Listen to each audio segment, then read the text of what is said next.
दोस्तों, आज हम इस बात की तरफ जा रहे हैं कि कुर्बानी को फ्री किस अंदाज में किया जा सकता है। तो देखिए दोस्तों, कुर्बानी हर किसी पर वाजिब होती भी नहीं, बल्कि इसके लिए साहिब निसाब होना लाजिम होता है कि जो साहिब निसाब है, यानी जिसके पास तकरीबन 7.5 तोले सोना या 52 तोले चांदी हो, या चांदी के बराबर रकम, ये पाकिस्तानी रकम तकरीबन 37,000 बनती है, इतनी रकम के पास हो, उस पर कुर्बानी वाजिब होती है। तो देखा यह क्या है कि रकम तो लोगों के पास पड़ी रहती है, लेकिन वो इसके बावजूद भी कुर्बानी करने से कतराते हैं। क्यों? सबब क्या होता है? रकम मसलन अगर 50,000 है तो वो सोचते हैं कि हमारे पास है ही ऑलरेडी 50,000 है, अगर हम कुर्बानी करने जाएं तो 25,000 में बकरा खरीद लें और नेक्स्ट ईयर जो है वो अगला भी 25 गया, हमारे पास क्या बचा है। तो दोस्तों, आप इसी रकम को इस्तेमाल क्यों नहीं कर लेते?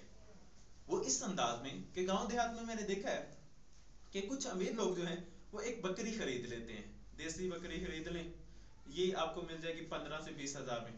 तो वो खरीद के किसी गरीब शख्स को दे देते हैं पालने के लिए। गांव देहात में बहुत सारे ऐसे लोग होते हैं जो लेके पालते हैं। तो बकरी अमूमन 2 से 3 बच्चे दे देती है, कुछ बकरियां एक बच्चा भी देती हैं। तो अब वो साल में जब एक मरतबा 2 बच्चे देगी, तो वो जो प्रॉफिट होता है, यानी वो जो बच्चे होते हैं वो हाफ हाफ होते हैं, यानी एक पालने वाले का और एक ऑनर का।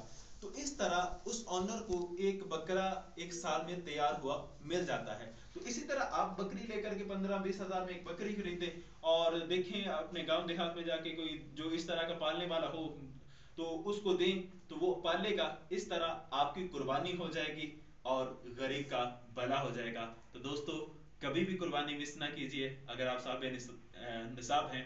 और ये एक बिल्कुल आसान आइडिया है आपके लिए कि आप इस अंदाज में एक किस्म की आपकी फ्री कुर्बानी हो रही है। और याद रहे कि एक बकरी जो होती है तकरीबन 7 साल तक वो बच्चे देती रहती है, 7-8 साल तक। तो इस तरह आपका एक निज़ाम चल सकता है। इसी तरह आप इससे अर्निंग भी कर सकते हैं। अगर आप 2-3 बकरियां लेके दे देते हैं किसी को, तो इस तरह आपकी ये अर्निंग भी हो सकती है। जज़ाकल्लाह, अस्सलाम वालेकुम।